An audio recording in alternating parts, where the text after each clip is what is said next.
ഷിബിൻ അൽഫാറോ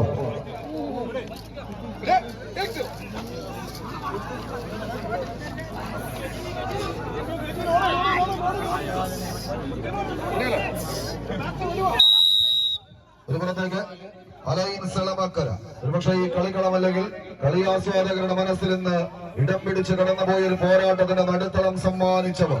ആദ്യ റൗണ്ടുകളിൽ മുക്കത്തിന്റെ മുന്നണി പോരാളികൾക്ക് ഒരു ചെറിയ പരാജയത്തിന്റെ കയ്പ് നീർ സമ്മാനിച്ച് കളിക്കളത്തിലേക്ക് ഊന്നിയുറപ്പിച്ച കാൽമുട്ടുകളുമായി കൈത്തണ്ടയിൽ ഉരഞ്ഞു പൊട്ടിയ തഴമ്പുമായി തന്നെ കളിക്കളത്തിലേക്ക് കടന്നെത്തിയവർ അലൈൻസ് എളമക്കര ഇടപ്പള്ളി എറണാകുളത്തിന്റെ പോരാളി കൂട്ടങ്ങൾ. എന്നാൽ മറുപുറത്ത് സിൽവർ സെവൻസ് കുവൈറ്റിന്റെ പടനായകന്മാരായി സാരംഗി അന്നനാട് ടീമുകൾ തമ്മിലുള്ള പോരാട്ടങ്ങളിലേക്ക് കളിക്കളം കടന്നു പോകുന്നു.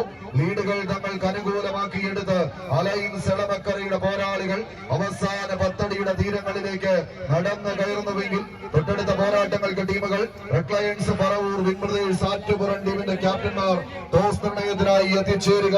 വീണ്ടും ഏതാണ്ട് 8 അടിയോളം പോരാട്ടത്തിന്റെ വിജയപദം തങ്ങൾക്ക് അനുകൂലമാക്കി ലിജോ എളമക്കരയും കൂട്ടാളികളും അവസാന 10 അടിയുടെ തീരത്തേക്ക് 10 മടങ്ങ് വർദ്ധിത വീര്യത്തോടെ പിടിമുറുക്കിയ കമ്പക്കയറുമായി അടുത്ത റൗണ്ടിലേക്ക് നടന്നു കയറുന്നു അലൈൻസ് എളമക്കര.